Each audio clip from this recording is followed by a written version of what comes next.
Tetris is easily one of the most well-known puzzle games of all time, and that's because of its simple, yet addicting gameplay of dropping pieces to try and clear out rows by filling them up. As a result of this popularity, there are tons of different games that innovate on this formula to create a fun and new experience, but not many do it as incredibly well as the recently released Mixolumia. I actually found it because the creator, Dave Hoffman, has a Twitter thread showing their progress of developing the entire game, and it's fascinating to watch the ideas come together. The game takes the block dropping formula to a whole nother level with a uniquely shaped playing field, block dropping physics, and line clearing that allows for killer combos, tons of customization options, and some of the chillest vibes imaginable.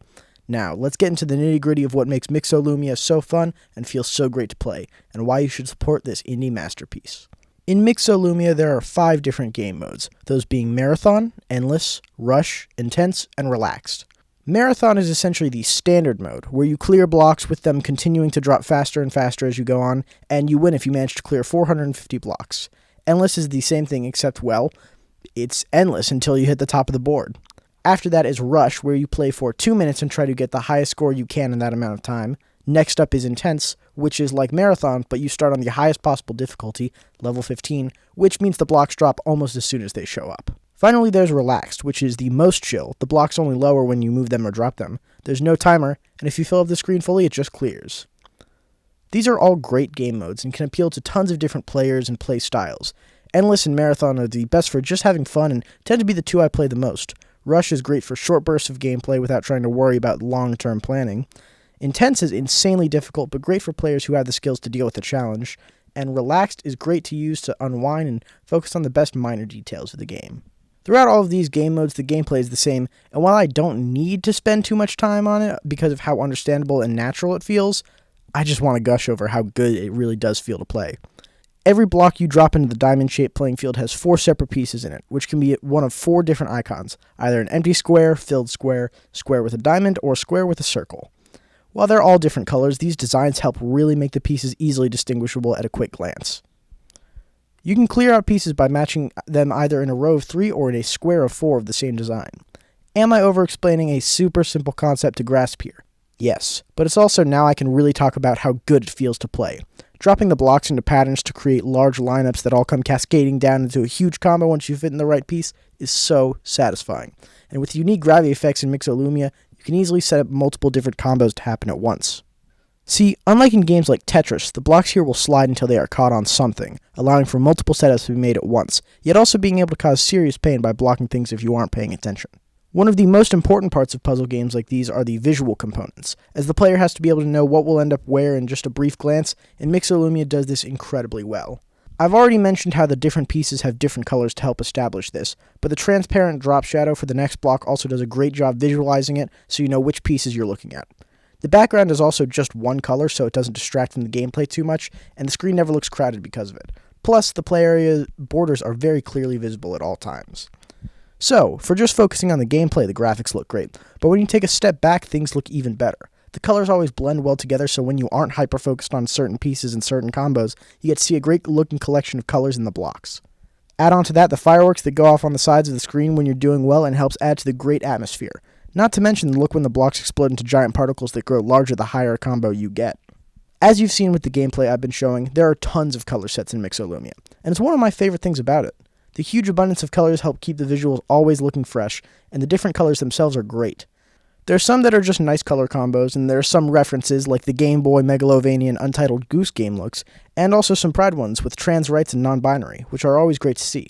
The vast array of styles means there's a specific one that everyone can enjoy, and with the ability to add more, you could even make your own. But more on that later. While everything I've talked about so far makes Mixolumia a good game, its combination with the music and sound effects is what elevates it to a great game. Instead of just having the music play the entire time, it's reactionary to the gameplay and swells and booms as blocks clear and scores climb higher. It engages me so much more to hear the music react to what I'm doing in-game, as opposed to it just being layered behind the soundtracks. There are 4 different music tracks in this game: Tessellation, Summer Shower, Rush, and Minimum, and they all have a chill, sometimes almost lo-fi feeling to them that I just love. Obviously, Rush is more fast-paced though, as it just covers the 2 minutes of the Rush game mode, but it also gets to intertwine more directly because of that, right up through the end of the 2 minutes.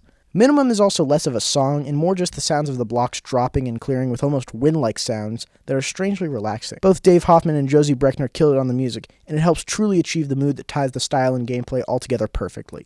Now, as I mentioned earlier, it's possible to create your own color palettes for Mixolumia. That's because Dave has made pretty much every part of Mixolumia as accessible as possible, and I gotta commend them for that. Within the game itself, nearly every single option can be changed from movement speed to effects to the aforementioned sounds and colors in a way that can let anyone have their preferred settings and multiple save files to boot so you don't have to adjust them each time you want to play.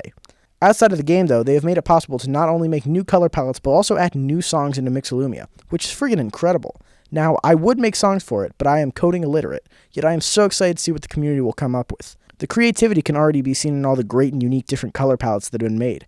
These are all features that could have totally been left out, but they are such great additions that make me want to keep coming back to try out new user-created palettes, and eventually songs as well, just to see how they look and feel in-game. If you couldn't already tell, I love Mixolumia. It's the perfect style of puzzle game that looks and sounds beautiful, and is so fun and addicting that I just play it constantly to unwind from all the stress in the world, which there is so much of right now. But getting lost in the blocks with the chill tunes and bright lights to distract me helps me get a brief reprieve before having to deal with everything again. For giving me that, and for giving everyone the great game that is Mixolumia, I've got to thank Dave Hoffman and Josie Breckner. I highly suggest you go buy it and help out a great creators. The game is just $10, and it is a game that's totally worth your time. The link to the game's page is in the description, so go check it out. As it stands, Mixolumia is an incredibly bright light in these dark times, and with such entertaining gameplay, it would be a shame to miss out on it. Thank you for watching my video. I hope you enjoyed it, and I hope you go pick up Mixolumia. It's really fun, it's a great game, and I don't know if a lot of people would have known about it, so I want to make a video to let people know. Like, in this quarantine, I love video games, but there's just been something where even like some of my favorite games, I just had no effort to play it. But Mixolumia, man, I just keep coming back to it. It's the style of, these types of games like Tetris as well and Puyo Puyo, where it's so simple on the base thing and anybody can understand it. But as you get better and you play it more, it gets more and more intense, and you want to do marathons faster. You want to try to finally beat intense mode, which I still have not beaten yet. It all collides together and so fun and addicting. And then you realize you've been playing for like an hour, and I had other work to do, which is why I have been a little bit behind on certain larger video projects I've been working on. But yeah, those will be in the future, so please subscribe to see more videos like this and see more videos in the future. Like it if you enjoyed this. And again, go check out Mixolumia. It's a great game. And go check out that Twitter thread, because it really is fascinating seeing the game process. Because, you'll see with other games, you can find sometimes videos on how they're made. But this is literally from start to finish, the entire game, all the different features that have been implemented. It's just crazy to see this whole process laid out in front of you in one very convenient Twitter thread. So yeah, thank you for watching, and until next time, goodbye.